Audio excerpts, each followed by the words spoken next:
my brother right here. Tell him who you are. Yes, sir.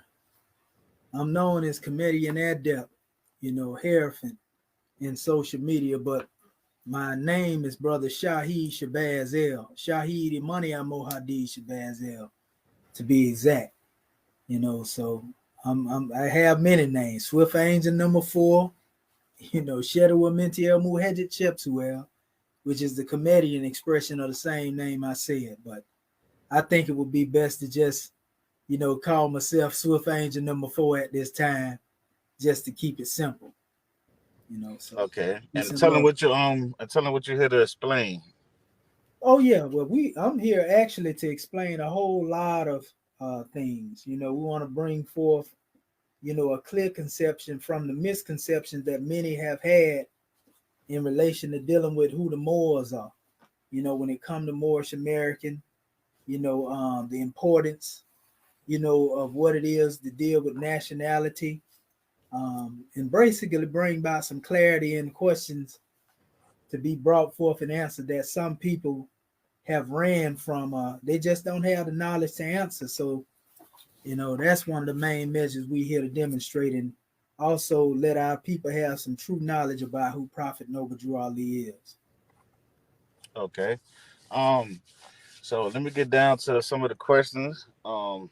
And like I said, well, like before, I've been hearing a lot of people saying they could expose Nobel Drew Ali. So this brother right here said what they saying is not true, and he said he got the evidence. So let me start from right here. What is his Nobel Drew Ali real name? Because I've heard people say that his name was Drew, his name was Timothy, his name was Tom, and all these other stuff. So can you explain to the people what his real name is? Yeah, most definitely. On the surface level, you know, we in the literature, because you don't never hear the prophet really refer to himself by that name. You Yeah, see what I'm saying? In none of his literature, either one of the names. But according to tradition, we use the term Timothy normally, right? yeah. But also, what people don't know is that Prophet Noble Drew Ali was adopted. You see what I'm saying? Okay. And so we seen the term Thomas applied in records as well. Like you'll see that in most different families. So Uh-huh. some of the information you find will be on the Thomas Drew and some on the Timothy Drew, based upon where he was at that particular time. For example, when he went with his aunt, she could have been the one that referred to him as Thomas. But the way Okay. that we got it, it was passed down to us always as Timothy Drew. And so that's really almost can go into the aspects of errors also that could have took place in the type, well, somebody writing, it could have been somebody else writing on the rolls and they put that there. But nevertheless, I never really seen that as a big issue, so to speak, because the history we see that attached Thomas Drew to being Timothy Drew, it lined right up basically, you know. Okay. And I understand the concepts about the Norfolk, Virginia birth record, and then the North Carolina, because he actually did stay in Norfolk at one time, VA. He Okay. actually had Yeah, a that's where I'm from. yeah, he had a residence there. He was in Sussex County one time, somewhere like that too. He also moved to New Jersey, and a lot of the dates that deal with the literature have to do with his unfoldment in Newark, New Jersey. The Norfolk addresses mostly took place prior to, him moving to New Jersey. You see what I'm saying? Okay. So that's Okay. why I would say, well, he was in, because I got information that said that he established one of the first temples actually in Norfolk. You see what I'm Oh, saying? yeah, And yeah, this yeah. is just dealing It's with more his, down here. yeah, and they saying this was done before, the Canaanite temple. He actually established a temple, in the earlier years. But that's it. Don't surprise me either. If he was from there, it would make sense. You know what I mean? Yeah, yeah. Yeah, if he had the intent to start something. So yeah. So let me ask you Thomas this. Drew and Timothy Drew are the same to me. Okay. Let me Mm. let me ask you this because I've seen so many I see so many different Moorish groups like Israelites, but the Israelites comes off of one West, and most of them are just branched off, right? So is it a difference in the Moorish teaching? Because I know some teach the Morocco, you got the Science Moorish Temple, you got the Moors in Spain, and then I know about the North African Moors. There's the Berbers and the people mixed from Negro land. Now, all these the same. I mean, I know the name is the same, but all these are the same groups.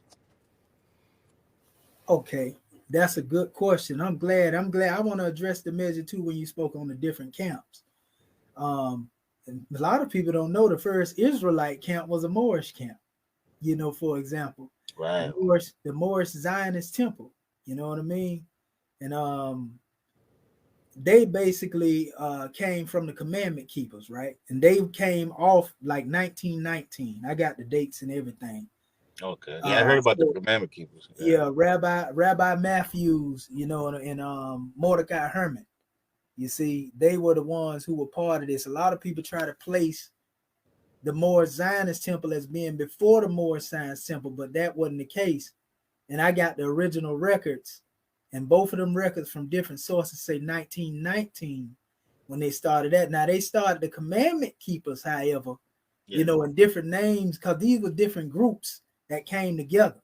Yeah. By the time they came together as a group, they were Moorish Zionist Temple, which you can see they was in Brooklyn. They had the 6-pointed star and everything, Star of David. Have you ever seen a picture of that? By the way, No. I'm gonna show you that briefly. I can share the screen, right? Um. It should give me the option to do it. Yeah, it should. Yeah, and I'll just show that to you briefly, so you'll have it for your audience can look at it. And that's a forgery, basically, by some of our Israelite family that don't want it to be known that they actually came from a Moorish group, because they bang on the Moors so much. Yeah. You know what I mean? That's why they did that, took that route. Okay, so what I'm gonna do, I'm gonna share the screen right now, and I'm gonna finish answering your question about the different doctrines as well.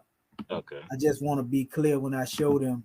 And this picture was taken by James Van Deersey, which was one of the most popular photographers during that time. He was from Newark, New Jersey. You see it right here, the Moorish Zionist Temple. Let me see. And I tried to blow that up. I can actually go into another one though too, where they would actually blow it up. They'll probably allow me to do it. And for some reason, they didn't let me expand that one. They didn't let me expand that one either. I wonder why. Normally I can expand that with my camera. Let's see. Let's try this one then. Let's see if it show up big. Because I really want you to see this here. Oh, this is on my brother, what his name page here. Yeah. They got a couple of pictures of those Moorish Zionists too. This is actually another one of them right here. Here you go, right. This is one of the pictures here. Okay, come on. Oh, this one expands too. Yeah, that's good. That's good. Okay. They just put so much stuff on here, man, when it comes to that information, boy, in this internet. And I love the fact that we in the age of information too, by the way. Yeah. Yeah, that way everybody can get a grand drawing. Okay. See, that's your boy right there, for example. Ford. Honor Josiah Ford. Well, yeah, I think because I'm on the phone, I don't know if it will let you share it. Like I said, this is my new, so. Oh, you can't see what I'm sharing right now? Nah. Wow. Okay. Well, yeah, it may be showing and you probably don't see it though. Oh, I see it right there. Okay. You see it? I know how to do it. That's what I'm talking. There you go. There you go, right there. There you go down. There you go. You see behind them where it say Moorish Zionist Temple? Yes. See, this was in Brooklyn. This is when they all came together. Josiah Ford now. And him and Mordecai Herman. They was also Ford is a Torah keeper, right? Yeah, yep. He was one of Okay. the commandment keepers. And that's what I was saying. I got a picture of him. Can you see that picture right there? Yes. With him sitting with his turban on. Oh, no, it's still the picture with the Okay. temple. The people saying. Maybe when I zoned out and come back, it might pull that up then. Let's see. Or you know what I can do? Better yet, just share the whole screen. Instead of just sharing, I had a clip shared. That's what it Okay. was. Yeah, I share the whole screen. You can see it as I go through it. Okay, here it is right here. Now you see it? Yeah. Yeah, and see, Well, it's black right now, but yeah, it's it'll up. probably pop in a second. Yeah. Okay, let's see here. Okay, There you go. you see it now? Yes. Okay, so yeah, this is Josiah Ford here. He was one of the early rabbis or whatever, and but it give his history here, what he was a black nationalist. And some people try to date the movement from 1877, but that deals with his birth. It's not the birth of the movement. You know what I mean? So Yeah. that's what they try to make that seem like it was older than the Moorish Science Temple. But that wasn't the case. The Moorish Zionist demonstration that come on, because he was also a Garveyite too, by the way. So this is another picture when he was a Garveyite right here. He was the one that used to open up with the hymnals and all of that right there. Yeah, I heard they used to be with Marcus Garvey. Mm-hmm. And that's another picture of the Zionists, Moorish Zionists right there as well. So it was a whole bunch of them up there that was a part of that. You got to remember the Canaanite temple was established in 1913 in Newark, New Jersey.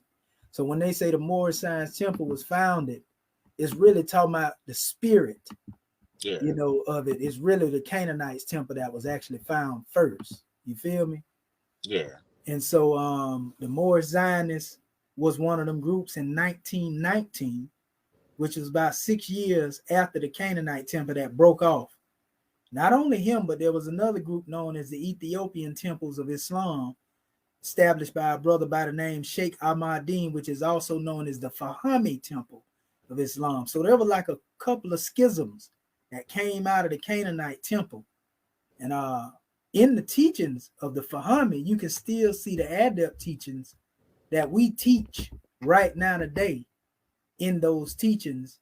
And he honors Prophet Noble Drew Ali as a prophet, even though he established his own movement. He honored Marcus Garvey and Prophet Noble Drew Ali in the book called the Fahimi Gospel. Yeah. So this was all in 1913, 1919.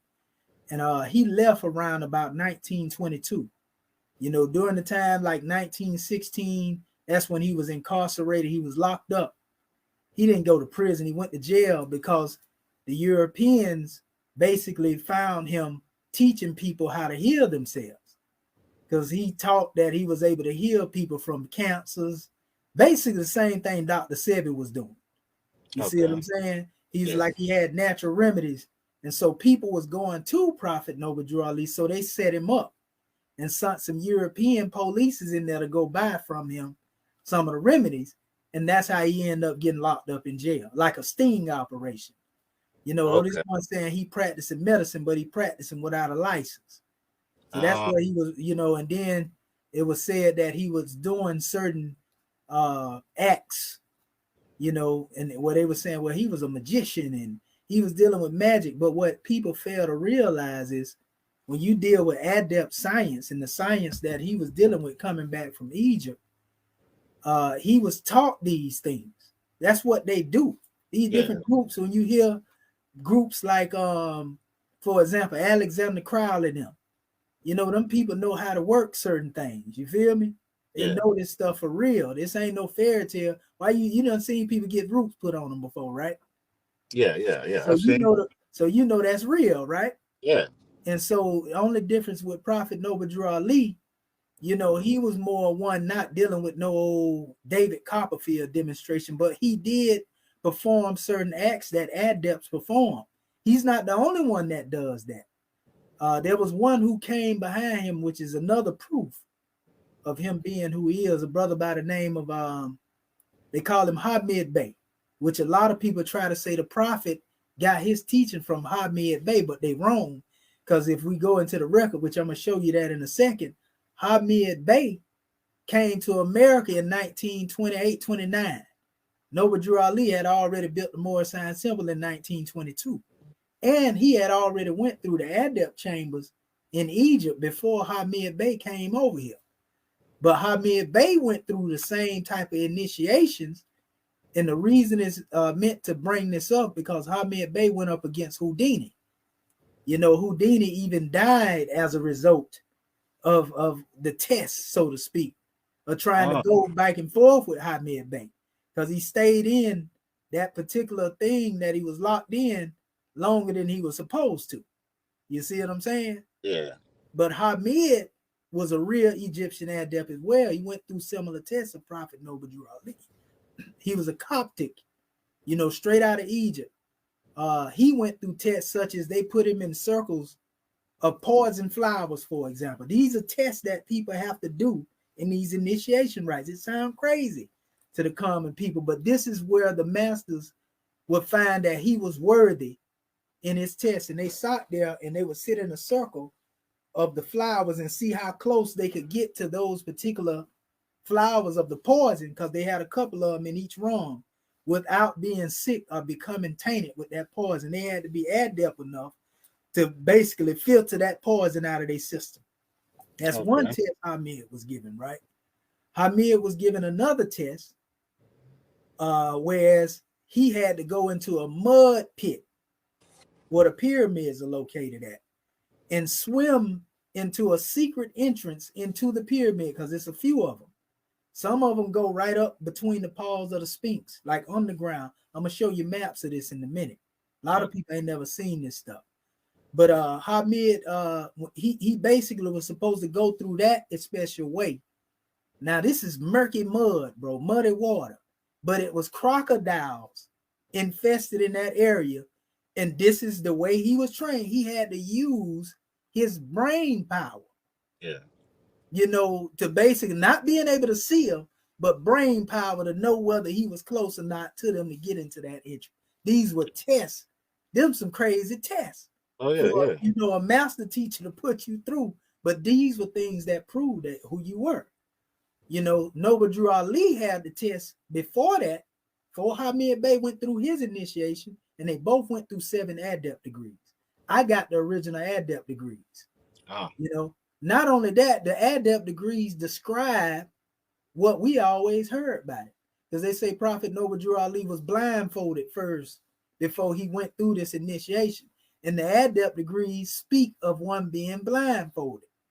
You see, and these are the 7 adept degrees that the 96 Rite of Memphis was created from. If you know anything about Masonry, the 96 degrees of Masonry come from these 7 degrees. Masonry itself is said to come from these 7 degrees, but no man is accredited as being an author of these degrees. You know how, like they say, Albert Pike wrote Morals and Dogma. Yeah. No author is found for these degrees. All they know is that they are pure Egyptian in nature, and they are pure Egyptian. You know, because like I'm gonna show you some of the stuff in a minute, but my chairman was initiated.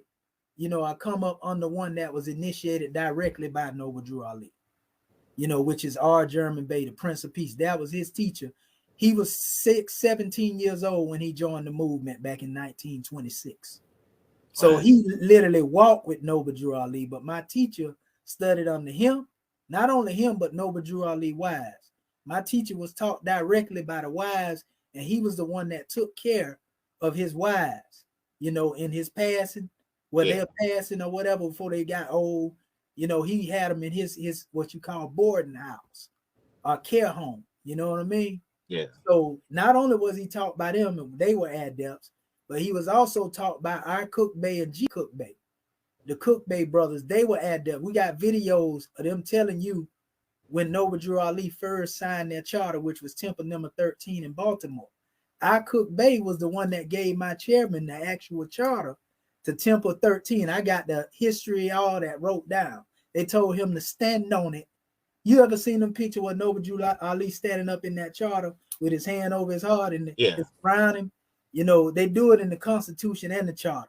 But they told him, stand on this charter like you see the prophet standing on. and you would do well. You know, they were of the 5 that Noble Drew Ali actually made adepts.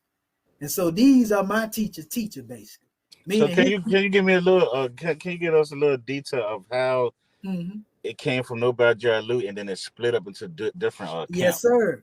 And yeah, because I'm gonna get on that history right there too. Okay. Just segueing from what I'm talking about up into that, I want to say this too, because a lot of people wonder how he got over there to Egypt.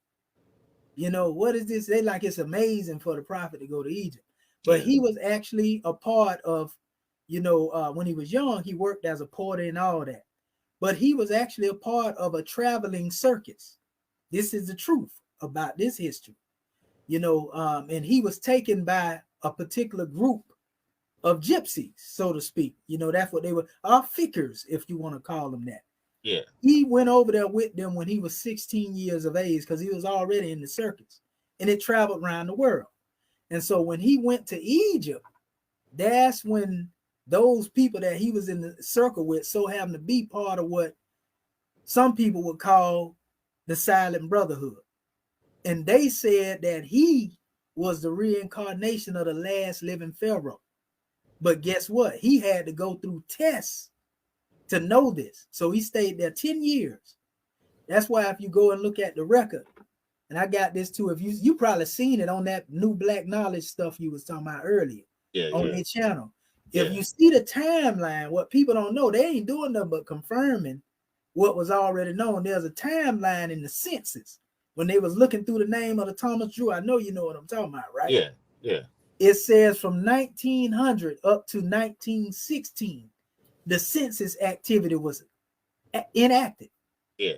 Blank, which means he wasn't there to be put on the census. But when he shows up again, he shows up as Drew Ali because he was in Egypt for 10 years. You see what I'm saying? Prior to that, he was still known as Thomas Drew. You see? Okay. But then when by them 10 years, if you go from that 1900 all the way up to 1916, that's where you see him appear as Drew Ali. So they ain't really did nothing but confirm, that census activity proves he wasn't there. But I got pictures of showing you that he's there too. And I'm going to show that to you. Oh, man. I'm finna show you. And this was given to me by an elder. She gave it to me through her grandson and told me to told him to give it to me, basically. And I'm going to show you Prophet Noble Drew Ali in Egypt as a young man, right here. And the thing is, I have more than just a picture. I'm going to show you the picture of his adversary, one who opposed him, who was his enemy, that actually heard him teaching. And he went to Egypt to get a fatwa. A fatwa is a ruling to have you hurt, assassinated, all that stuff. You know what I mean? Yeah, The I ain't gonna know teachings, that. you know how it go. Yeah. You done heard of a fatwa before. I mean, I heard of the situation of how it go, but yeah, I ain't heard the word. But Yeah. I understand what you're saying. Yeah, that's what they call it. It's a fatwa. I got the whole fatwa of the brother too. I just took the excerpt from it. This is just to show you during that time period, and I'm not saying the prophet is anywhere up in here. He could have been in the midst of these brothers, but I'm saying that at this time they were taking young brothers in here. Look at all these Asiatics. These ain't Arabized people. You see all up in here? Yeah. This was just my own finding, where they were teaching them over there at the time, because that's where the prophet was said to be, in Cairo, Egypt. This is the picture the older sister sent me. She had the head circled and everything. Right here. You know what I mean? And we definitely know this ain't in America right here, but Yeah, she sent this to me. The original document actually has Arabic writing on it too. Oh, okay. Yes, I cropped that part out to try to blow the image up. Yeah. So now this is proofs here. When a prophet give you a message in most religious systems, my brother, most people believe in what the prophet said without even doing the research, right? Yeah. They tell you Muhammad went into Mount Hira, the Muslims hold on to that. They tell you that Moses went up there into, Mount Sinai. Yeah. Everybody hold on to that, right? Yep. So the thing is why is it so hard for our people to believe that our holy prophet went to Egypt the way he say he did? You know, why we can believe what everybody else say and take that, but what he say, he got to be lying. You True. know, and I'm True. gonna get into some measures, but this is what he said. He said, I was given a high name over there, but you cannot use it over here. Be good Moors, and I will hand it down to you, right? Now, if he said this to the Moors, he was given a high name over there, he would have had to be over there to get the high name, right? Yes. He said that he was commissioned by Prince, Ibn Saud, who started Saudi Arabia. You know, this is where his name comes from. El Hajj Sharif Abdul Ali. El Hajj is the name that was given to Malcolm X when he made his journey. Any Muslim that go to the east, they become El Hajj automatically. You see what I'm saying? Yes. So El Hajj simply means one who went on a journey or took the pilgrimage. El Hajj has a mystic meaning as well as a literal meaning. The mystic meaning is when one withdraws from the world, you know, the ways of the world, and they go on a pilgrimage into the higher self. And the Yeah. literal aspect is literally going over there, which he did both, you know, by going through the initiation process. This is the card that you've seen probably on them brothers' website. He said, I'm a Muslim, you know, and then they was calling Professor Drew, you know, the Egyptian adept, right? Yes. He said he was taught by the Egyptians or the adepts of Egypt. Notice it says Egyptian adept student, right? Yeah. Now these ones that try to say that he was taught by Dr. Suleiman, Hamid Suleiman, not Hamid Bey I was talking about earlier, but Hamid Suleiman. Hamid Suleiman, I'm the one that put the information that's mostly out here on Facebook out here about Hamid Suleiman. I got information I ain't even put out here because they took what I did put out here and tried to use it, you know, negatively against Prophet Noble Drew Ali. But all the information I had for him, and I'm gonna go to him in a minute because he came back over here with Prophet Noble Drew Ali. That's why he was a co-founder. He wasn't the founder of the Canaanite temple. He was the co-founder. You know, Hamid Suleiman came over here, bro, trying to teach Shrineism. He was trying to teach Masonry, and that's where him and Noble Drew Ali fell out at. Because Prophet Noble Drew Ali wasn't trying to teach Masonry. He was trying to teach Islam. He also had another brother that was a Mason, Reverend Dixon, the barbershop that he was in on Warren Street, 181 in Warren Street. That was Dixon Barbershop he was teaching at. He was also a Mason. And they didn't agree with the Islamic teachings that Prophet Noble Drew Ali taught. And after that, along with him being locked up, you know, for false so-called practicing, he wasn't convicted for it. They let him go, so he wasn't found guilty. So that's something that shouldn't be held against him anyway. You know what I mean? Yeah. And they didn't do nothing different than they did with Sebi. Only different, Sebi didn't make it up out of there when they caught Sebi and locked them up. You know what I mean? He died in their custody. You see what I'm saying? Yeah. And as far as him being called a magician, you know, and so forth and so on, these were things, like I said, that were adept that he demonstrated in the public, like escaping from certain ropes and, you know, a whole bunch of things that adepts are able to do, you know, that really are able to do these things. And so it ain't no different than when you seen Moses contending with Pharaoh in Egypt. You know, people have power to demonstrate certain things. Prophets do. You know, and the measure is that they tried to call Noble Drew Ali a magician, just like they tried to call Muhammad himself a magician and other prophets that came before. You know, they called Jesus, you know, somewhat like a soothsayer. You see what I'm saying? Yeah. So that to me is that's a sign of prophethood to me. Because you know that's a problem I have with a lot of people. A lot of people will, like a person will believe in Jesus, or they'll believe that an angel came and gave Muhammad the Quran and all this ancient time stuff. But then when somebody said they did it modern time, they make it They sound don't want to accept. crazy. You see Yeah. what I'm saying? Yeah. And we know, like I said, just by roots, we know roots is real, bro. They can try to deny it all they want. You done know, I bet you know somebody that done got work put on them. Oh yeah, And yeah. I don't have them try to. I don't have them put stuff on me too. You know what I so mean? you know Witches, what stuff I'm like talking about.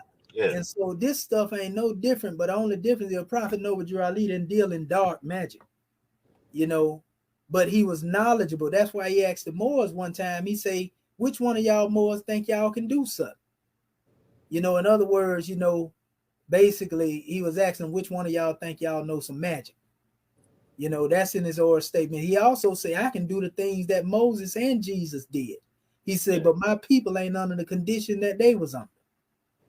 You So see, so who you think split it up? I'm finna get to it right now. Oh, You okay. know, I just want to make sure I show you Yeah, this you here. can. This was his contender here. Not only him, but Malachi York's teacher, Sheikh What? Ibn Dawood. What? Yeah, Sheikh Ibn Dawood didn't like what Noble Drew Ali was teaching. It was him and this brother here, and both of these brothers, for my surprise, along with Dr. Suleiman, the Mason that started the camp, they was all Sudanese Muslims, bro. Every last one of them. He's Sudanese, Suleiman was Sudanese, and Sheikh Ibn Dawood was So Sudanese. that's why Dr. York was Sudanese. See what I'm saying? Okay, that makes sense. Exactly. And for some reason, these Sudanese Muslims was against Noble Drew Ali, brother. You know, but you know, they were studying Sunni Islam, the Arabized version. So of course he coming for saying he a prophet, you know, he on their bad side. You already know that. Yeah. You know, just like same thing with the Nation Islam. You know, the Orthodox Muslims don't agree with no Allah coming in the person of Master. You know what I mean? Yeah. So it was the same type of situation. They believe that ain't no prophet after Muhammad. But even in the teachings of Al-Islam, brother, it don't teach that. Actually, Aisha says, say he is the seal of the prophet, but do not say he is the last. And Aisha is his wife. You see what I'm saying? Oh, okay. Say he is the seal of the prophets, because they say, well, we're going to go on information. It got to be from the Sahaba, those who was close to him. And that's what a consensus of scholarship agree with this stuff. So if his wife said that, say he is the seal of the prophet, but don't say that he the last of them. Yeah, he was the seal to the Arabs because they ain't received no prophet after him. But that didn't mean other prophets wasn't coming after him. You see what I'm saying? Yeah. And so this is what this guy here, Sadi Majid, this the one when he got the fatwa. You can look it up. The whole fatwa is online. This is what he said right here, right? He said this to the scholars, and he took this to Egypt, bro, to all the sheikhs over there. And guess what? He couldn't even come back to America after they asked him, what you doing trying to represent Islam over there? You're not a speaker for Islam. That's what the sheikh said to him, right? Right. He couldn't even come back to America. But the split you talking about, you're going to find out that those who went against Prophet Noble Drew Ali was in cahoots with this guy. You see what I'm saying? That went to get a fatwa against it. So it says, in the name of God, compassionate, the merciful, this is how he was talking to him. He said, to their excellencies, the ulama of the pure Islamic faith in Egypt.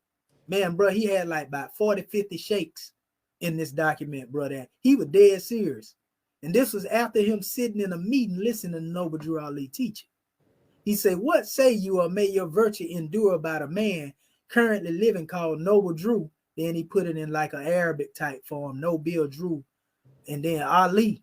He said, meaning of his name being the prophet who is linked to the house of prophecy, Ali, which was the cousin of Prophet Muhammad. And he was said to be the keeper of esoteric knowledge. For those who don't know, the first Moorish Empire are descendants of Ali. So you'll see what this come in as well. Alleging that he is a prophet, promised at the end of time, who was announced by Jesus, upon whom be peace, and who composed a book called the Drew Holy Quran. He said, meaning Holy Quran is Holy Quran, which was revealed at Mecca to our Lord Muhammad, upon whom be blessings and peace. However, there is not to be found in this book any surah of the Noble Quran. This is what Sadi Majid is reporting to these brothers in the East, right? Yes. Like his Quran, he say he got the Quran, but it ain't got now surah from the Holy Quran, right? Yeah. He said, thirdly, that Islam, he said, Prophet Noble Drew Ali claimed that the Islam that was before him is not the true Islam. And he claimed that he had garnered his knowledge in the city of Fez. So this is him saying that he heard Noble Drew Ali say from behind the podium that he got his knowledge from the holy city of Fez. So this is his enemy confirming that Noble Drew Ali ever said this. So for the more that say Prophet Noble Drew Ali never went to Mecca, they lying, because even his own enemy said, and I just showed you the statement where he said earlier, I was given a high name over there. And I showed you the picture that the older sister sent. You feel me? Yeah. So it says, he's saying that this is what he heard Prophet Noble Drew Ali said. He garnered his knowledge in the city of Fez, and that he had met with the leaders of the Islamic religion there and in Egypt. This is enemy now. You see what I'm saying? Yeah. It says the Hijaz in Iraq, and that all the scholars testified that he is the prophet promised at the end of time. He's saying Prophet Noble Drew Ali basically said this. You know that, again, he got his knowledge from the city of Fez, which is in Morocco. He met with the leaders of the Islamic religion there and in Egypt and the Hijaz and Iraq, and that all these scholars testified that he is the prophet at the end of time, and he began to preach this to the world. He said the secret of his prophecy was Jesus, peace be upon him. Because Noble Drew Ali teach that he, Yehoshua, will come again. Because we teach reincarnation. You feel me? Yeah. So he say, I'm Yehoshua will come again. That's why you hear him make statements like, Rome, you had me 2,000 years ago, but I got you today. You know what I mean? In other words, the spirit of Jesus is the spirit that came back through him. This is all he demonstrated. It ain't no spooky type stuff like, you know, he done took on the body. That's why he say he came 5 times more powerful. You know, in other words, the same spirit that was put in the prophets from the beginning of time is the same spirit of the prophecy that he bringing forth in this time, just as a different rate of vibration. That's what he mean by that. So it says his adoption of Islam was in the former times, and that they had hidden this from the world. The object of worship in Islam has no eye with which it sees, and no intelligence with which it reasons. He's saying that Prophet Noble Drew Ali basically was bashing Arab Islam. So we know that Noble Drew Ali definitely was for his people. He wasn't by Arabizing them like people try to make it seem. There's this man up here saying that he said that the Islam was before him wasn't the true Islam. So when people try to put that charge and say he was Arabizing our people, no, that ain't what Noble Drew Ali enemy said. His enemy said Noble Drew Ali said that the Islam came before him wasn't true Islam. You feel me? Yes. So he said, nor any ill which was with it hears, or nor does it have power. It is nothing but fantasy shot through with hocus pocus. He said that Prophet Noble Drew Ali said that the Islam that came before him was basically fantasy and hocus pocus. You know, and so in other words, what we demonstrate Islamism is the real Islam, is what he's saying. He said this is what he put abroad of his unbelief and hypocrisy in the book he mentioned. You know, it basically saying that he didn't agree with it. You know, this is blasphemy, and it goes on more. I was just trying to get out what was there, but it's basically him running down his charges against the prophet. So these are my proofs. Noble Drew Ali himself said that he was given a high name over there, right? That's good enough for me hearing it from him. People don't have to accept that. That's on them, but we can put every other prophet that came before him in the same boat and say they lying too.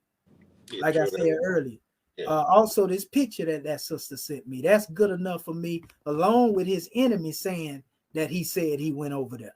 You know, I mean, it don't get no better than that right there, because your enemy ain't gonna never tell nothing good about you. Exactly. You know what I mean? And so not only that, but his name itself actually bear witness to the journey. His high name, that high name he was referring to, it ain't Noble Drew Ali. It's Noble Drew Ali, but not in that form. In other words, for example, his high name that we given is El Hajj Sharif Abdul Ali. El Hajj, remember, mean the pilgrimage. He went over there to the holy city Mecca. Yeah. Now think of this journey going all the way over there, right? When he went there, he said he met Ibn Saud. And I'm finna show you a picture of Ibn Saud real quick. Because I don't, I'm throwing names, but I can't assume that you know these names. And I'm finna get to the schisms that you was asking about in a few minutes, because that's very important. I know you want to hear that. Yeah, man, it's fine. You know, I like the detail. I like explaining, going all the way through. I ain't rushing on nothing. You know. Yes, sir. Okay, so I'm gonna share my whole screen. It probably would have worked when I went there. All I really had to do. Because videos like this, I look at it like you don't have to keep explaining. Somebody asks you something. Hey, look, check this video out. Yes, sir. And that's me. That's what I said. Yeah, I'm gonna start sending videos out instead of going back and forth. Yeah. You know, with these people after something I done went over all the time. I actually put this out the other day. And this is actually in honors of that demonstration.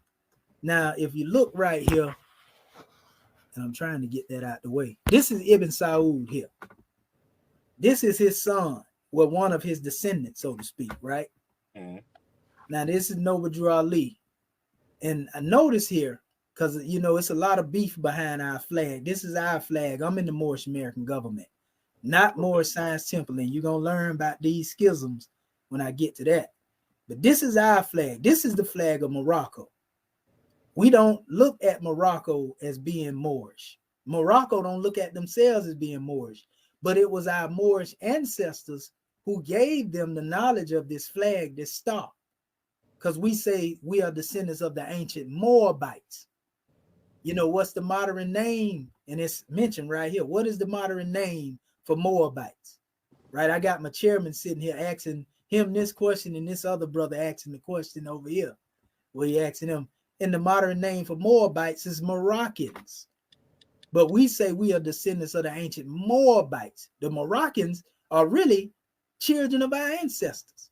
You see, this is just a modern name for Morocco, but Moors get it twisted and go to thinking that we saying that we Moroccans because it answered the question in this way. What's the modern name for Moabites? Just because it say what's the modern name of Moabites, this ain't telling you that you're a Moroccan. It's telling you that the land that was once inhabited by the ancient Moabites became inhabited by the Moroccans.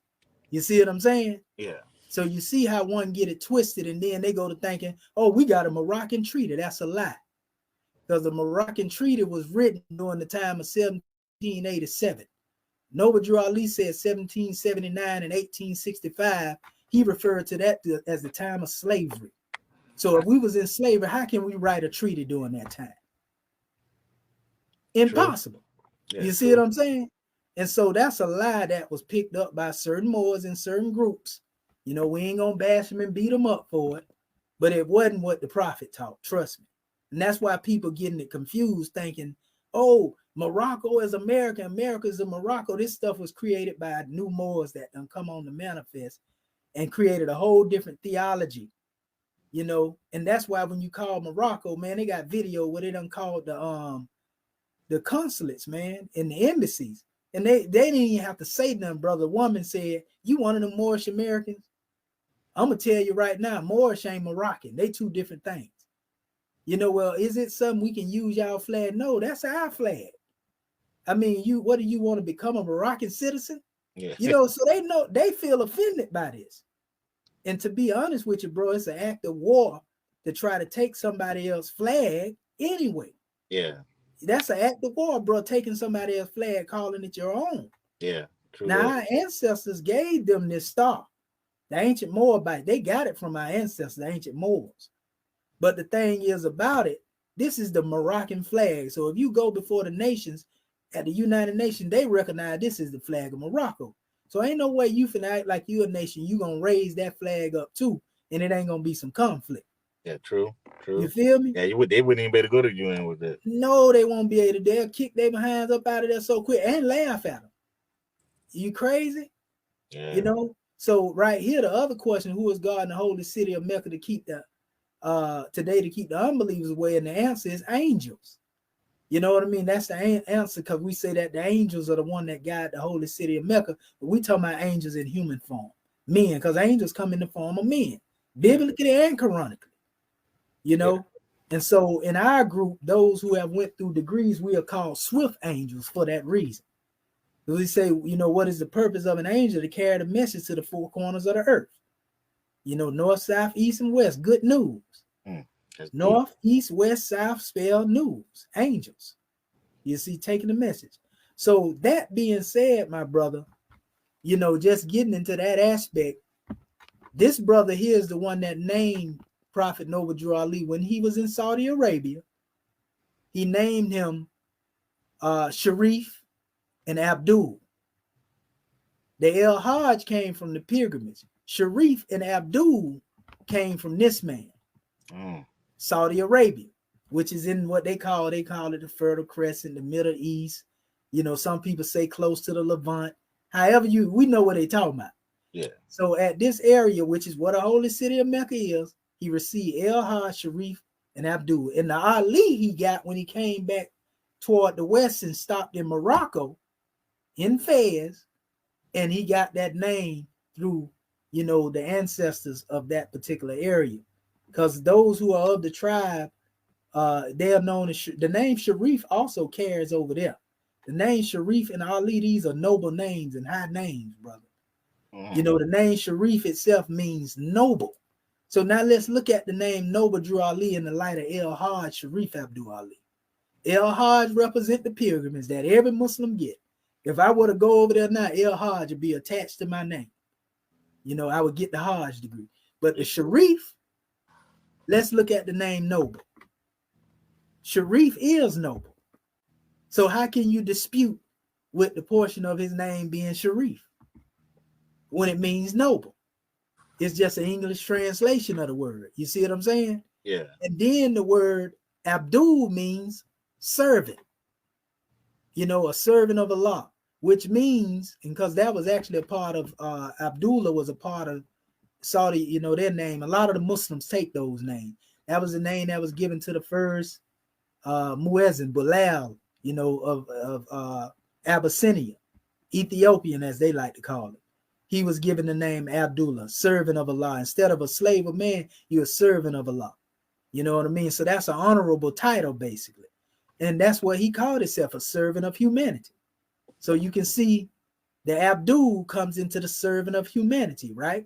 Yeah. And then that replaces the Drew, the middle name Drew, even though he was drawed, out of a condition of slavery. And like he said, the same truth that drew you is the same truth that would drive you. Oh. You see what I'm saying? Mm-hmm. But the last name, Ali, it simply means the Most High. So why is some people thinking that he got a lot of his stuff from India? I'm going to show you exactly why. Because in the book, what people don't know, and let me show you our chart. Because actually, I can go straight to it at this particular point. And you see my screen changing? Yeah. Okay. Yeah, I'm going to show you why.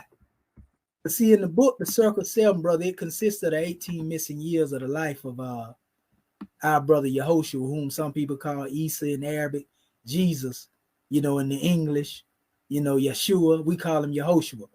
But this is why. In that book, it teaches of the 18 missing years where our brother Jesus basically go through, these different places. He went to Greece. He went into India. He went into Africa. He was actually in Egypt. He was took to Egypt. And so when you look at what we call Islamism, my brother, our teachings consist of the highest elevation of all these teachings. You're going to see the teachings of Buddhism in there, Confucianism, Jesus. That's why I accepted Noble Drew Ali teachings, because I had a universal mindset.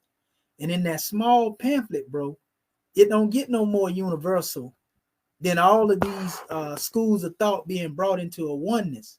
That's why he said, he didn't say he brought the Circle 7 to the people and it was revealed to him divinely. He said he divinely prepared it, but it was given to him in India, Palestine, in Egypt by the Muslims of the East. He never lied and say that he came with a revelation, it fell out the sky. Levi Dowling came forth and said that. But guess what? I debunked Tehudi. When we had a discussion, I showed I'm the only more to ever prove that Prophet Noble Drew Ali didn't plagiarize, the Circle 7, because I pulled up old documents from the 1600s, bro, dealing with the unknown life of Christ. And some of it read parallel with some of the stuff that's in the Moorish Holy Quran. But even more, Levi Dowling that wrote the Aquarian Gospels, who say he got his from the Akashic records. Y'all want to believe what these Europeans say, talking about he got them from the Akashic records out the ethers, but you don't want to believe Noble Drew Ali. He telling you he got it from the Indians, and the Muslims of the East who kept them back and held these teachings back. Levi actually confirmed this, bro. And that we got that for Levi as well. Well, Levi state, he said that although he didn't get healed from there, he said there were manuscripts in Sanskrit that this teaching already existed in. So that basically proved what Noble Drew Ali said. You just went and got the same document through whatever source you went and got it from, but Prophet Noble Drew Ali was right about where he said he got his document from. Because you saying it come from the same area that he said it come from. And I'm gonna show you this right here because about Levi. We gotta make that plain. I gotta show you that because a lot of people like to accuse Noble Drew Ali of plagiarism. And I know you know what I'm talking about. They talk about it in that video. Yeah. I seen all that. Look at what Levi said right here, bro. This is so the world can see it. So like you said, when they come back and they get a chance to listen to this demonstration, and Levi was a part of the Indologist movement. For those who don't know what Indology is, when the Europeans went over there to India, you know, and they began to basically get certain teachings, you know, and bring them back over here and Europeanize them, basically. Like if they learned of a Buddhist monk, like H.P. Blavatsky, Henry Steele Alcott, Annie Besant, all the ones that was writing on India, they was going amongst the people of India. I got a picture with them and the brother I was telling you about, Abdul Hamid Bey. Yeah. I got a picture with them, Hamid Bey and Krishnamurti, who they called the Word of Christ, who gave up that mission, didn't want to be called that. And he went on about his way. And trying to get this make sure you can see this. I don't want to blow it up too. But basically, this is what Levi was saying it down here. It say Levi, it says leading from the names. Come on, Rick. There we go. That's what I'm looking for right there. And it's kind of blurry too. I hate when they do this to documents. But anyway, dang, why it disappear like that? Goodness gracious. But Levi right here, I'm going to just probably have to blow it up on that particular side because it keep losing the document. Oh, wait a minute. I know what I can do. I can open that image up in as a separate link. Just open it up. And we finna get to this schism thing you were talking about. Now, here's a European talking about he got this stuff from the Akashic record. Y'all want to believe him. Prophet Noble Drew Ali said he got them from the Muslims of India, you know, in Egypt and Palestine, but you don't want to believe him. And that's why I say some of our people just have bias in them, bro, and they like to do selective research. Just like you got people talking about more mean dead. That's all selective research. Here it is right here.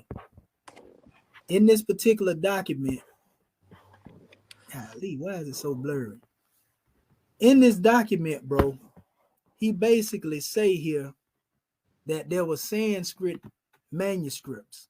The word Sanskrit manuscripts, you know, in the old word, he admits, I'm going to take it down a little bit. Knowing these things, hold up, we're going to get that right document in here. I hate when that thing that pixelation is something else, man. Yeah. I can't stand when they do that when you're trying to demonstrate.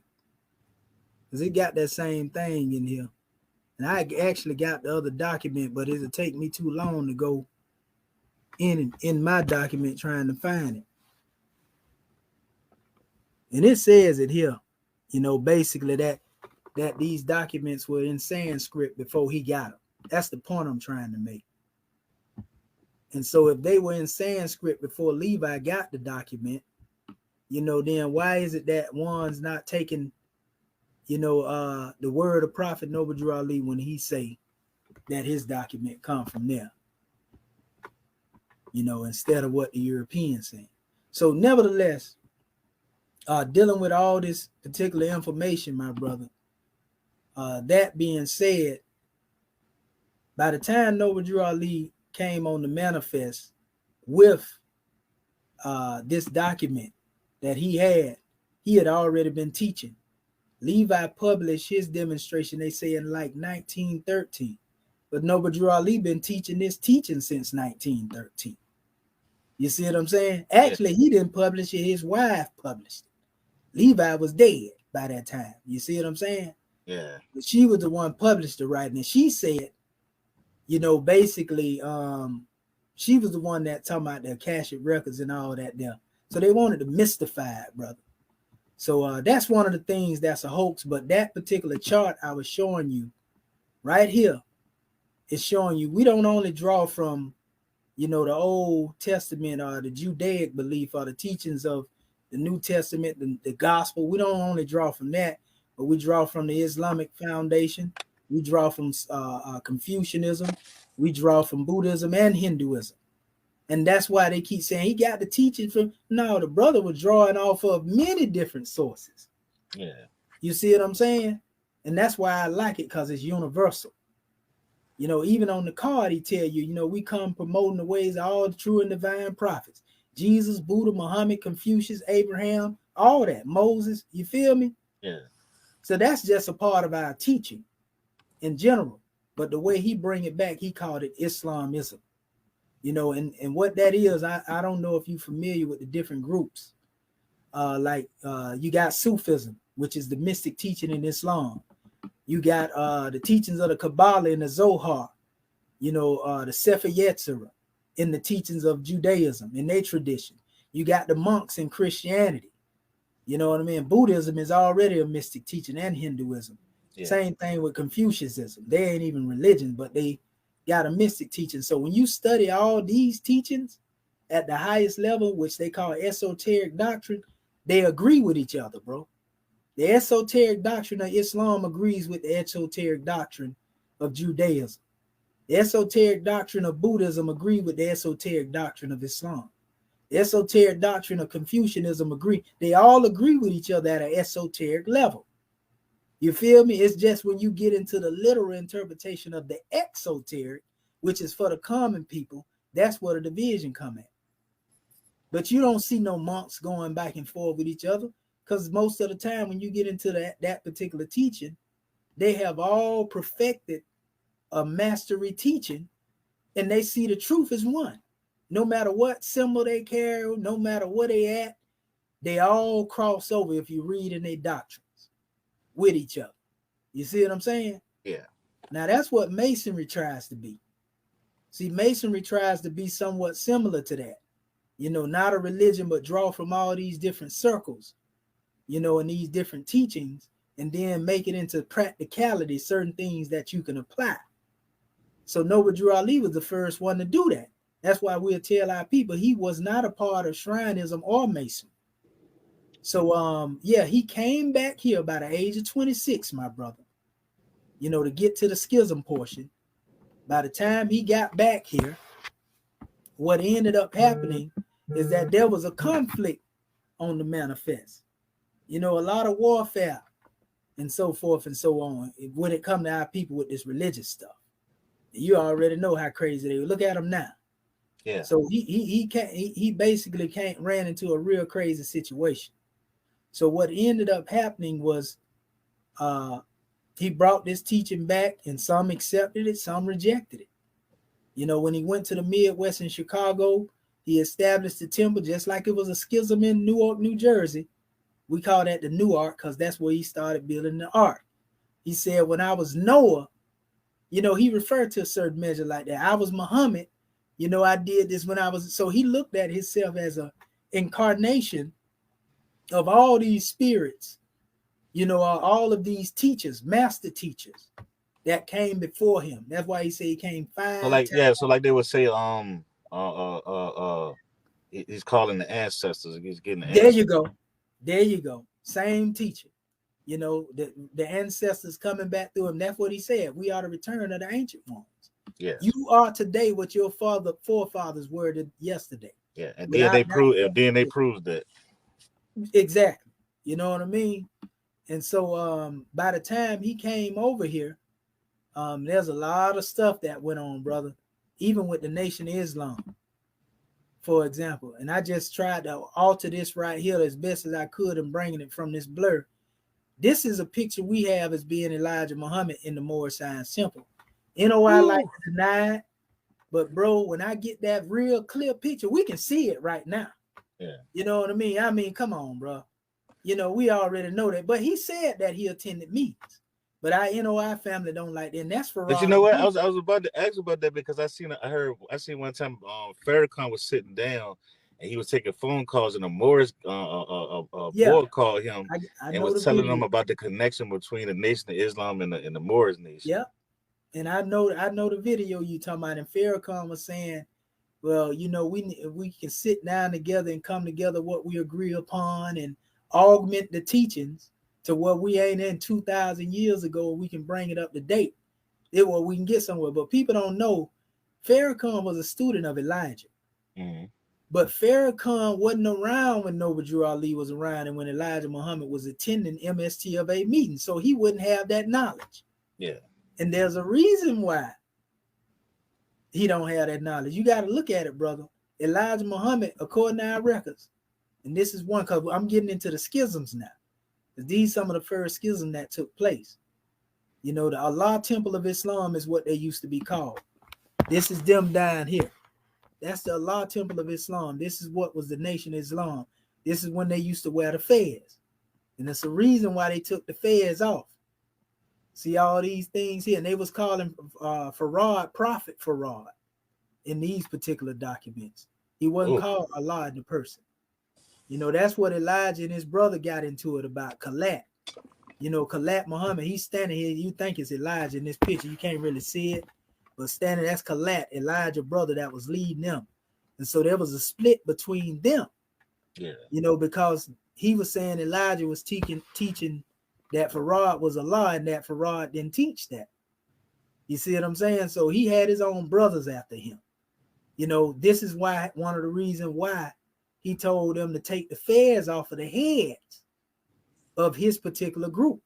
Because he didn't want them to be confused with them, because the Allah Temple of Islam was always being accused of being Moors because they had the fez on. And not only that, the FBI was investigating the Moors in Temple number 4 in Detroit, transform into the Allah Temple of Islam before their eyes and confused the heck out of them. So they were like, wait a minute, are these the two of the same group? I got all the newspaper articles, bro, where they were saying that Elijah and them, basically was studying from the original Moorish Science Temple teachings and everything. But this is one of our old membership roll. This is Noble Drew Ali's signature. This is dated July the 3rd, 1928.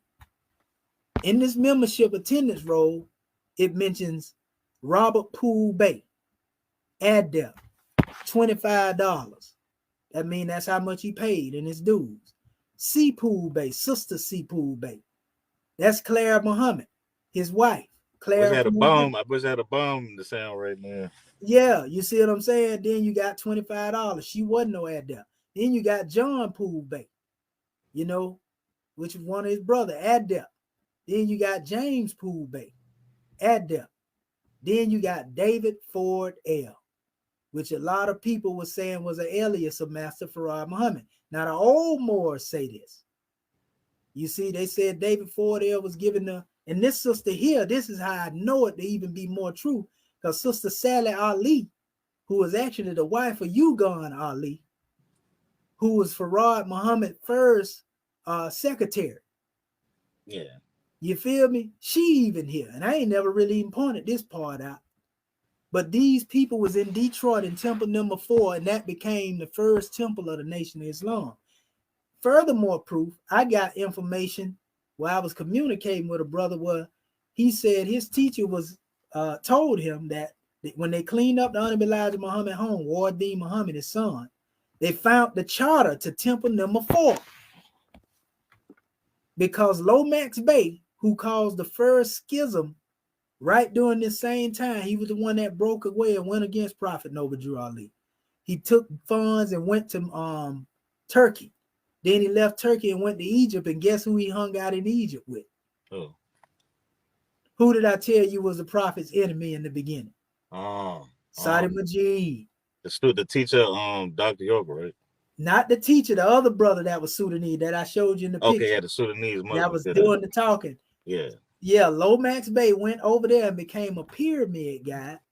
And I got letters where Elijah Muhammad was writing Sadi Majid, bro, and Lomax Bey.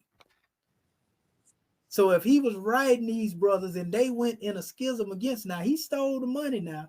Lomax Bey stole his money, blamed Prophet Noble Drew Ali, charged him with embezzlement. and then fled the country with the money. And then Claude Green L, who was also in the coup, you know, because what it was, Prophet Noble Drew Ali came to sit Lomax Bey down. I didn't tell you that part, because he got a call from the people, the government, you know, those who were in authority, you know, of the affidavit that had the original people name on it when he first started the MSTA. Lomax Bey name was on that original affidavit. So they called him and let him know that when they do their little physical report, this brother done opened up another corporation. And Prophet Noble Drew Ali went to sit him down, and then he said he wasn't listening. He gonna be the prophet. He the grand sheep. And then he lied and charged Noble Drew Ali with, like I said, the embezzlement, and fled to Turkey with the money. And he took some people with him. Had them people over there starving and carrying on. They working for free, because the Turks over there talking about, you got to work your way. Man, that was crazy. But he went to Egypt, and then he gained the name Elzadin Muhammad Elzadin. I got the letter, where Elijah Muhammad, was writing to him and that brother, Sadi Majid, and he was saying S.L. Dean. He put S.L. instead of Elzadin, S.L. Dean, like spelling it out. Yeah. But he was saying, I give honors to you for your time being amongst us, and I look forward to hearing from you. Guess what? When Noble Drew Ali died and Lomax Bey came back to the United States now, about 1940, Lomax Bey, being Elzadin Muhammad, Elijah Muhammad was sending brothers to study up on him, basically. So they kept ties with each other. So this would tell me if Elijah was that close to those in Temple Number 4 that went against Noble Drew Ali, he was very close around the time when Noble Drew Ali got killed. And being that he was on the run from his brothers in that organization, he had become a part of, because, they sacrificed the Moor on the altar. What? In the name of Farad Muhammad. What? You know what I mean? Yeah, them Allah Temple of Islam brothers. And so that's why Elijah didn't want to associate with that name no more. So he changed it from Allah Temple to Muhammad's Temple, which makes sense, right? Yeah. You ain't going to be able to build with nobody and people talking about y'all done killed somebody. Yeah. And so not only did he do that, but he told them to take the fez off their head in 1935, because he didn't want them to be confused with that group that his brother was still running. You see what I'm saying? Yeah. So his brother kept doing Allah Temple, and he did Muhammad's Temple. Then he called himself the Lost Found Nation. So they went through them different names, and then it became the Nation of Islam on the But you know what? It makes sense. It makes so much sense, right? Because I seen a video they were saying exposing Elijah Muhammad. They were trying to say how he was a Mason. But yeah, he was. Well, he tell you that. Yeah, he was a Mason and stuff. So I see now that he jumped from that and then camouflaged himself under the Moorish Temple and then created his own. That's exactly what they did, brother. I got the lesson from 1934 over here, bro, where him and Farad told him that Marcus Garvey gone, Drew Ali gone, now we got them all to ourselves. But they tell you that. They tell you that in the book, though, that all their followers come from. That's why their membership so big. The UNIA, all that leadership that come through them, and the temple when Noble Drew Ali died and the schism came, that's how they was able to build so quick.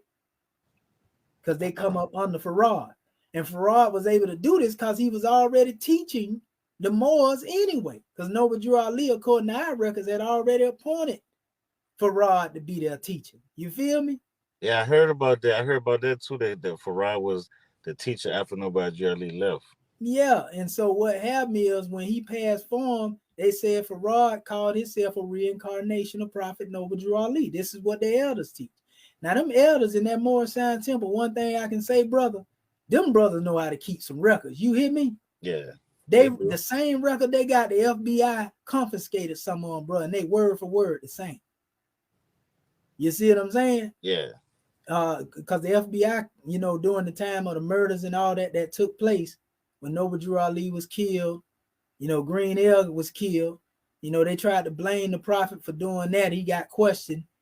And, it was mysterious circumstance. You got Moors trying to cover up Noble Drew Ali death, brother. They beat Prophet Noble Drew Ali to death. He was set on blocks of ice and tortured, and all that. because the Wow, dude, I didn't even know that. nah, bro, but I got to tell you the truth. You know what I mean? It's That's more crazy. sinister than what you know. And that's why I keep telling people he wasn't a Mason because he was opposed by Masons. Yeah. He was always surrounded by Masons, though, even in the Canaanite temple. So he always, that's why he said in his teaching, he said, Masons and Christian preachers will be the last to accept his teaching. They will fight him tooth and nail, but they cannot win. And he said, I came to take the cover off all secret organizations. Do that sound like a Mason to you? Oh no. It And don't. so that's what the problem was. If he was a Mason, they wouldn't have killed him, bro. Because it was Mason that went against him. I'm going to tell you who it was with Lomax Bay that I was telling you about earlier, Claude Green L. I'm going to show you a picture of him in a minute. He was said to be trying to mess with the prophet's wife behind his bike and everything. You know what I mean? But Yeah. nevertheless, that's why they were trying to say that, yeah, Noble Drew Ali gave a call, even though Prophet Noble Drew Ali was out of town. No, our Johnson Bay, who we call the Hammer, he took it upon himself to get rid of Claude Green. You know, when because they throw Noble Drew Ali furniture out in the streets. When your boy Lomax claimed that he had embezzled the funds and all that, they were working together. They throw Noble Drew Ali furniture out in the streets, brother, because he owned the building anyway. Green did. Green Air owned the business, you know. And so what Claude Green did, he was working with a European named Julius Rosenwald. You ever heard of Sears and Roebuck? Oh no, I never heard of that. Yeah, Sears. You know the store Sears, right? Yeah. Yeah, hold up real quick. I'm gonna show you Julius Rosenwald so you'll know. And this need to be seen by those who are in your that are looking at your video as well. See, I'm bringing stuff that a lot of people don't know. See, this is Julius Rosenwald right here, brother. He called himself a so-called philanthropist. He was a Jew, but he was part of the Skull and Bone Society. He was with the Rothschilds, bro. And so Claude Green, was supposed to be his stepson. And he was the one, that building, when you see Noble Drew Ali and the Moor standing out in front of it. Yeah. That was the building that was basically given by Julius Rosenwald to Claude Green. This European here with all these babies running. Got him with his name spelled out. That's who founded Sears. See what I'm saying? Yeah. Yeah, and so he was like I say, basically Skull and Bones, the Thule Society, which means Claude Green was Boulay. They put him in there as a plant because Noble Drew Ali had political power. He had a lot of politicians on his side. He had Oscar the Priest. I'm going to show you the pictures of that as we going through it because you don't know who these people are.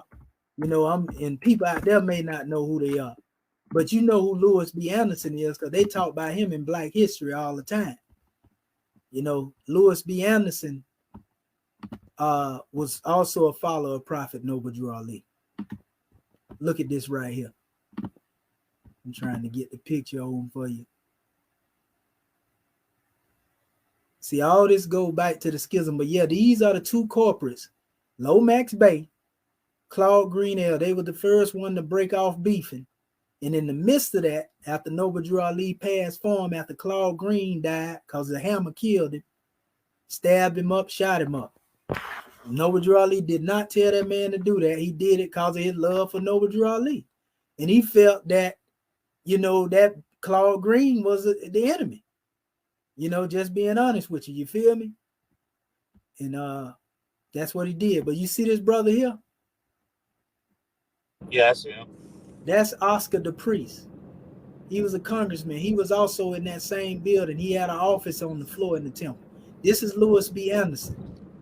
When they be talking about Ida B. Well and Lewis B. Anderson, this is Richard Ross Bay, who was also a politician. Then you had Jesse Binga, who actually started the first bank in Chicago. All these were political aldermen in Chicago, which is basically the forerunners of the same system that elected Barack Obama. So Prophet Noble Drew Ali had a lot of political power, and that's why they put Claude Green in as a plant to try to control the movement. You see, but when he got took off the count, they said it was followers of Green and followers of Lomax Bay who caught Noble Drew Ali a prophet at the end. I got document that say he died. He fought to the death, bro, outside of the temple doors. This is stuff Moors try to cover up, and they covered up his death certificate and said he died from pneumonia. And the pneumonia came as a result of him being sit on that block of ice, during the interrogation, and they let him go. Some people say he died during the interrogation, but nevertheless, I have a record that say he was beat to death. They rat packed him, brother. After Claude Green got killed, and he was a Mason, they caught him and they killed Noble Drew Ali. And they said that he died from pneumonia, but it was really a result of the blood, clotting and all of that in his system. They said that can give you pulmonary expressions of pneumonia. You see what I'm saying? And so they ruled it as a pneumonia when he was really beat. And those who were supposed to be trusted by him covered up his death. You know what I mean? Yeah. Oh yeah, so I understand. Yeah, cause them blood clots ain't no jokers. I got them myself. So I know about them. Yeah, and so this history, you getting a wealth of information, brother. Because nobody never, and a lot of more don't like to talk about this, because a lot of the temple at this time had been infiltrated and has been infiltrated for years now by Masons. You see, that's why they talking about they teaching adept teaching, but they're not, because they ain't part of the prophet's original temple. When he died, they let it dissolve. And I'm gonna show you who did it. Now you talking about all the stuff I was talking about just a few minutes ago happened in 1929, right?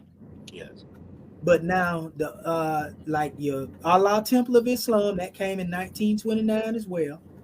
Farad declared himself a leader. Then you had John Gibbons Ale, who also declared himself a leader, and he established what they call the reincarnated Moorish Science Temple. See how I have this picture here too, by the way?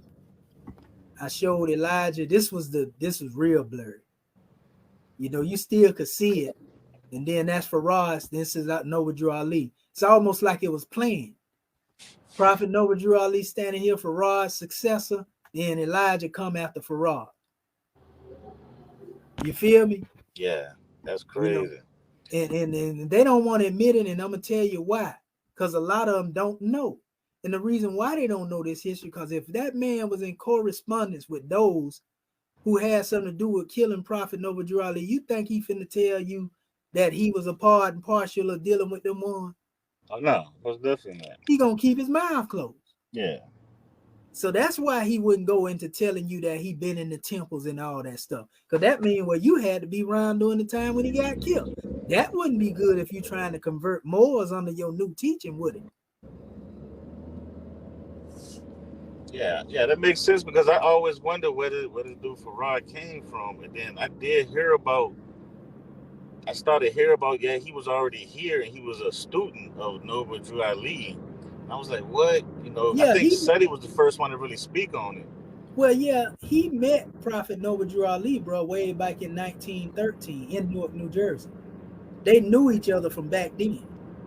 Because Farad had been coming over here before he met Elijah since 1910, bro, 20 years. So, and that's why I just exposed who Farad really is. And ones can't deny it neither, bro. They didn't think this was going to come. This is who Farad really is, bro. Look up here on that fireplace of Elijah Muhammad, right? You see his wife, Clara Muhammad, right? Yeah. You see Elijah Muhammad, right? Yeah. You see this individual here. You know good and well, if he up there with Elijah Muhammad, that ain't nobody but Farad Muhammad. And not only that, he tell you he got many pictures of Farad Muhammad, some that the public had never seen. He say he had lots of pictures in an interview. You feel me? Yeah. But this is Farad here, and that is Farad too. And I found this. I wasn't even looking for it, bro. It's crazy. A lot of this stuff I don't even be looking for. I was doing some research, and I found a lot of the old information under the aliases. Fuad, Muhammad Ali, Wali, the one like Malachi York teacher had gave him. Yeah. Because he knew Farad too. So he was going against Prophet Noble Drew Ali and Farad. That's why Malachi got his history on all the aliases or whatever. So I went and researched them aliases and began to find a lot of this information based on the aliases. Now, look at this in 1923. See the date down at the bottom? Yeah, I see it. May, Uh, right? 2nd, 1923. Under the name Dr. Mehmed Fawad Mehmed Bey. Look at the flags. This is before he met Elijah now.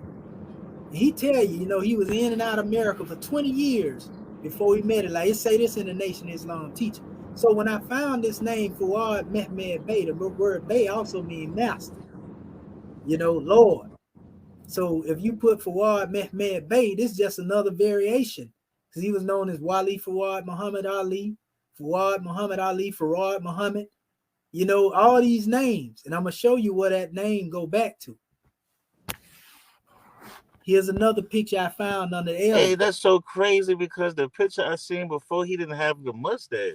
Yeah, I put this on here a long Oh, okay. time I was about before. to say.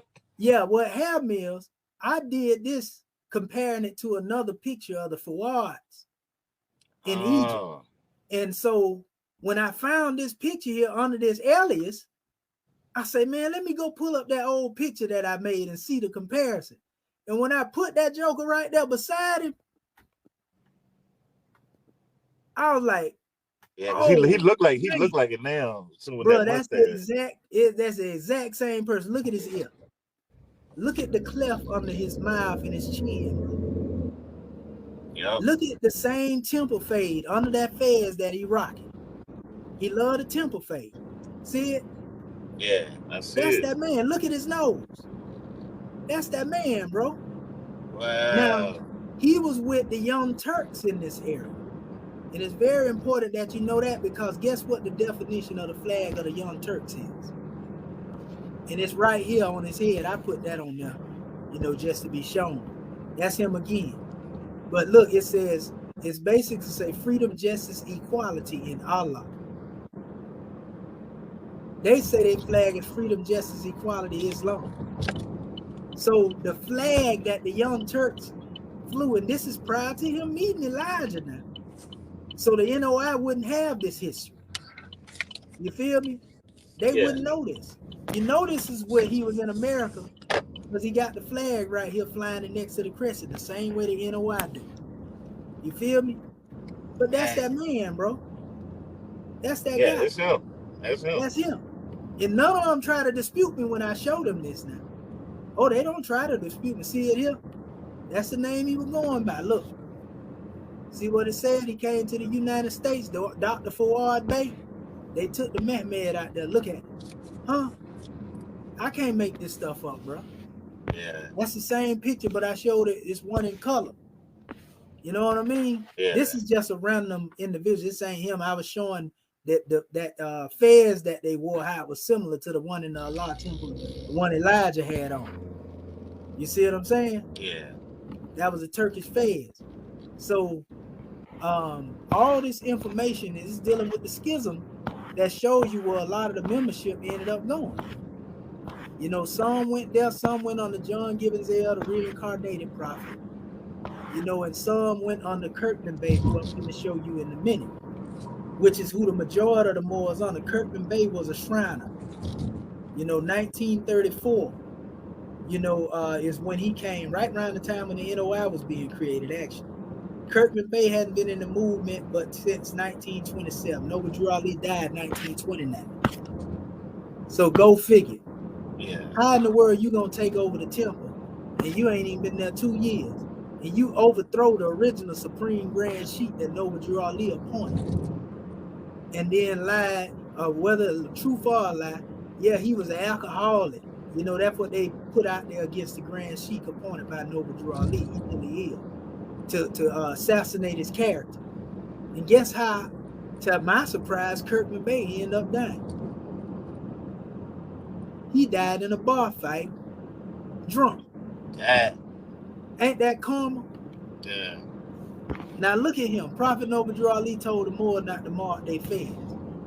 This is when he took over and hijacked the temple. Look at what that fez say, Allah, bro. That's a Shriner symbol right there. See, he got his hand left over right, bro. Moors demonstrate right over left, which means that Kirkman Bey might have been in cahoots with them other brothers. They was all Masons and Shriners, you feel me? Yeah, I can believe it. You know, but he got an actual Shriners fez on here, bro. We don't rock that. Moors don't rock Shriner fezzes, bro. We ain't got nothing against them, but we are Moors. We ain't Shriners. You feel me? Yeah. And so and I'm gonna get it to that too, because I know you was asking about our symbols and the similarities in a minute. So yeah, Kirkman Bay also testified against. He testified against brother Al Johnson Bay. You know, the hammer. You can see him in the picture sitting next to him, bro. When they came to get Kirkman Bay, he told the European, talking about some over here, you know, help me. That was a newspaper. Hey, bro, he was hollering, you know, help me. You know, here you go right here. Look at it. See, he got his left hand over his heart again. Oh yeah. Moors don't demonstrate like that, bro. We demonstrate with the right hand. You know what I mean? Masonry is left-handed. Quran called it the path of the left hand, right hand. Noble Drew Ali told the Moors, don't mark your fez. Be the plain truth. Look at what he did. And can you explain to the people? Because people be think I be joking when I be talking about the symbols. So can you explain to them what them symbol mean in masonry? What does it mean in the Moorish movement? That's right. I'm glad you asked that, because I just put a measure out there last night. You're gonna love this, what I'm finna open up. I'm just showing you again him here with the little fez on. And so this man, Kirkman Bay, got the largest following to date. Even though he dead, they call themselves Moorish Science Temple, the Inc. Now they more like a church, bro. If I show you them online, you're gonna see them singing gospel songs with Noble Drew Ali's name on. You know what I mean? I ain't lying to you, bro. I'm like, what in the world is going on? Not to down them or be against them, but I'm just showing you their lineage. So they in court right now. This is after he done killed Green L, because he did his time and got out behind that. But look at Kirkman Bay over here, man, on the side with the prosecutor. Left over right again. See what I'm saying? So he testified against Al Johnson Bay. This is the court session. A rat. Guess who he appointed after he died? He appointed a real police officer that so happened to be a Mason as well. Wow. And guess what this dude did? He the one that got my teacher locked up. See what I'm saying? Yeah. And my teacher got locked up because they say, well, he brought them up on charges, basically. Because they was dealing with some thuggery and drug selling and drug dealing. And my teacher went out there and basically, because he was the grand governor, my chairman. This is my chairman right here. You see me showing pictures of it. You know what I mean? Yeah. Dr. Elihu Pleasant Bay, Acting Pert, M. Heru Tooth, the Coming Bay. This is the one that was taught by the wiser prophet Noble Drew Ali. You know, send me some information we get off here on him too, so I can, you know. Oh, on the chairman? Yeah, I would like to learn who he is. Yeah, I definitely do that. You know what I mean? And then his teacher was here. I just posted the Prince of Peace. My chairman's teacher was right here. Dr. R. German Bay, the one that was taught directly by Noble Drew Ali. You feel me? That's who taught my chairman. See, it said the faithful Lord member.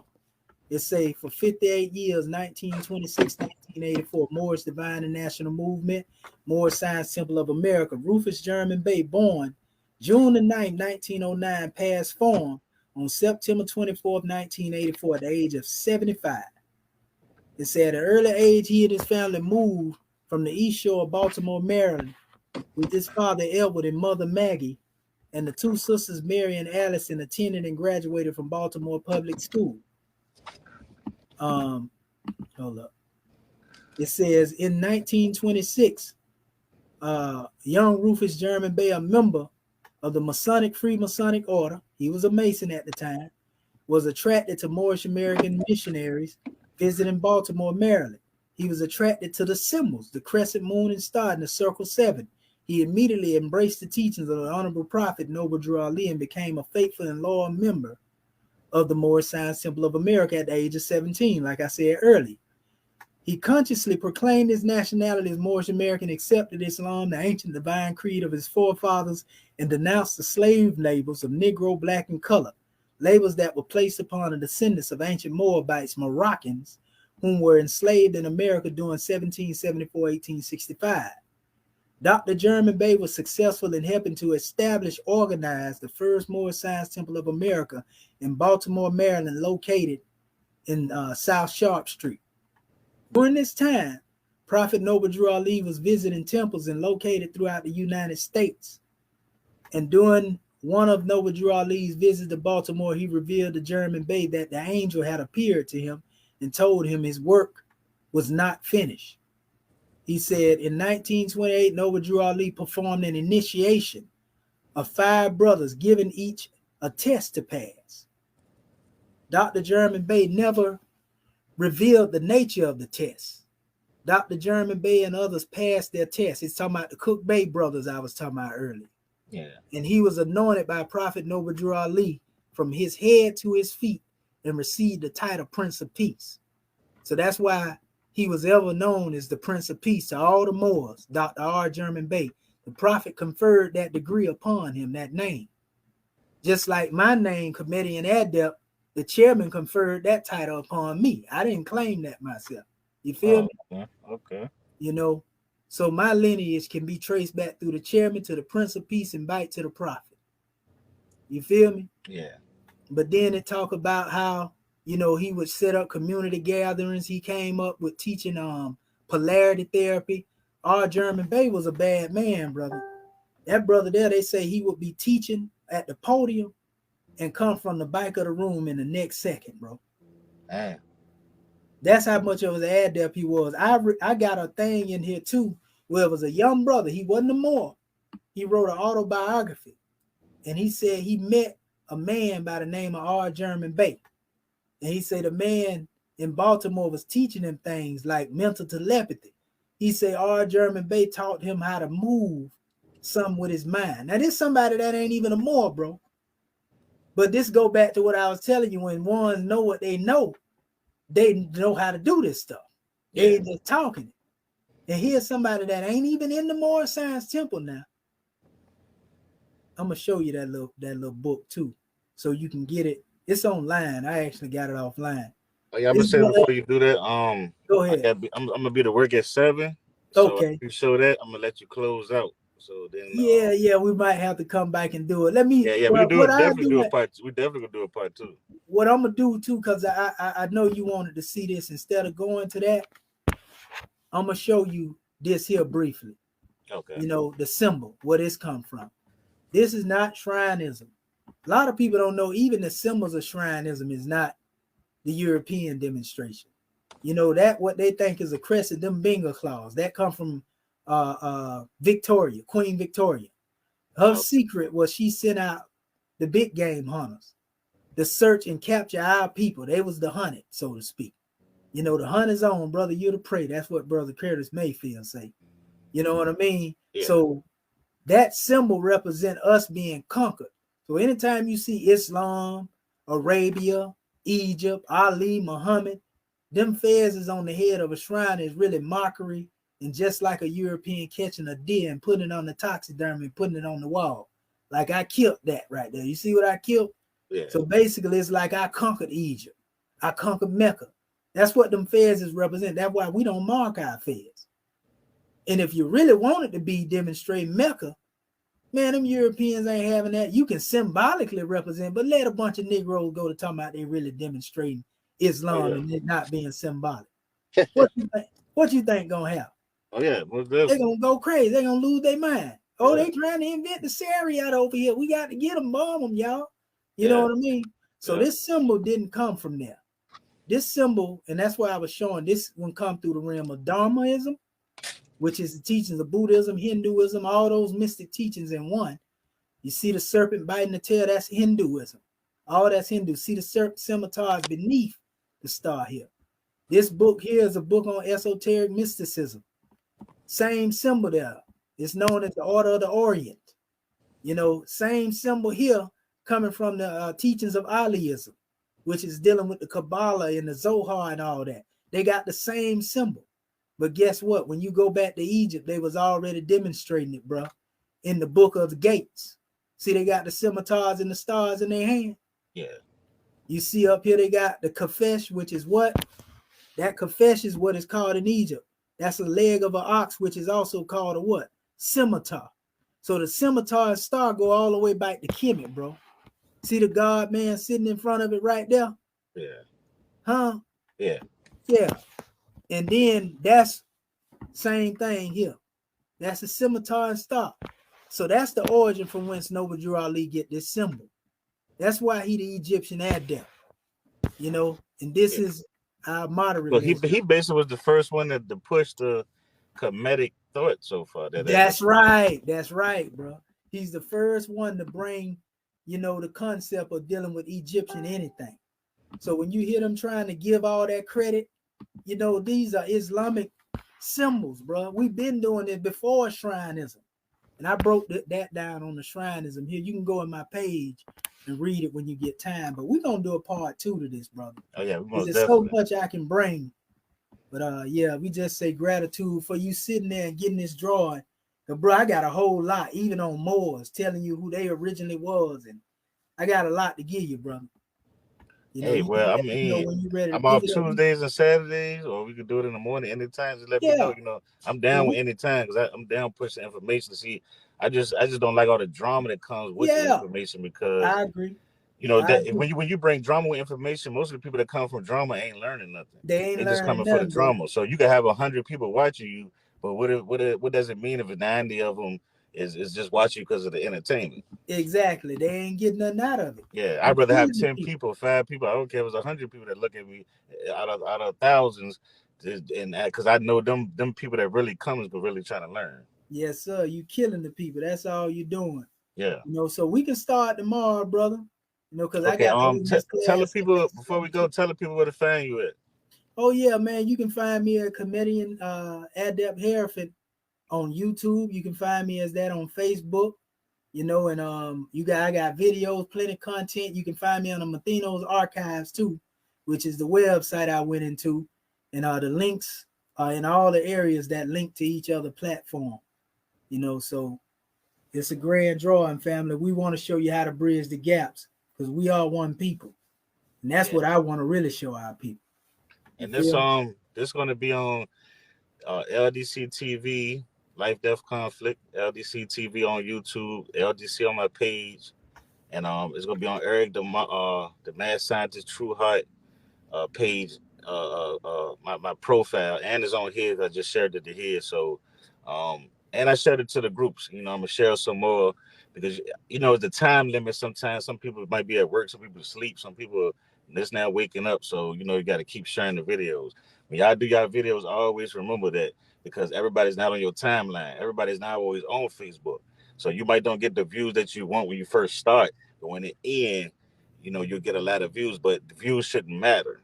No, it don't matter. If you just worry about views, then you're not a real teacher. See, yeah, it don't matter, bro. If I wake up one person a day, it means something to me. Yeah, it don't matter, bro. You know what I mean? They'll get it if it's meant for. Exactly. And I shut it to a lot of Moors and a lot of the bays and stuff. So y'all, if y'all want to get on here too, y'all want to build with him and talk on some more stuff, just hit me up. You know, and if they say Islam, y'all act like, I mean, you know, hey, what I'm saying, he don't run. Yeah, you know, he showed a lot of stuff. You know, a lot of brothers have to realize this, brother. When I was giving that information, a lot of that stuff is pre-NOI. Yeah. They teachers wasn't gonna teach him that. Like I said, Elijah wouldn't tell you that if he was on the run from his brothers and one. Another thing, if you around people and you know they did certain things, you ain't gonna tell people you was affiliated with them. So it explained why he took the turban off, why he changed the name Allah Temple to because he didn't want to be affiliated or associated with them acts. Yeah. And that's all it boiled down to. But the NOI don't know this. You know, they're gonna learn because I'm gonna help you push it. But matter of fact, I'm gonna let it hold for like a week. I'm gonna push this and promote this, and then by next Saturday we can do a part 2 if you want to. Because I'm gonna try to at least try to do something every week to start, get it going. Yeah, most definitely. Yeah, because I want to give you the origin of the Moors all the way back to the beginning of time. The second title gonna be the origin of the Moor. Y'all hear it next Saturday. We're gonna set up a time. I'm gonna put another poster out, and it's gonna get done. All right. Yes, sir. Yes, sir. And I'm always give you honest content, bro. You know, a Peace. real Muslim tell the truth even if it's against itself. For You sure. know what I mean? So Ego I ain't got appreciate nothing to do with it. it too, because like I said, it was, I knew I was attacking. It sounded like I was attacking them, but it's like I'm a person. I be so skeptical on people, man, because it's like, just like this conscious movement and all this stuff that's going on. I was an Israelite at first. I'm an Aboriginal now, because it's like, where I study, I'm from Virginia, so I study a lot more and understand a lot of us was here. The slave trade was an exaggeration. It was not like people said it was. So it's like, but the conscious community, when I came into this, man, I had love for my people because I'm from the struggle. I'm from the hood. I see it. I see the kids dying. I see the molestation. I'm talking to girls that are getting raped. I talk about the trafficking. So it's like, once I come in here, I'm thinking they thinking the same thing. They have the same love for the people, man. But all I see is power egos and drama and people trying to expose each other, man. And this is not how we go wake our Yeah. people up. See, man, you on the same wavelength, bro. Yeah, Like I keep telling them, you killing the people because they looking at you like, man, these dude worse than us. exactly. They're like, man, what I'm going up in there for? And that's why can't nobody learn. That's why no movements ain't growing.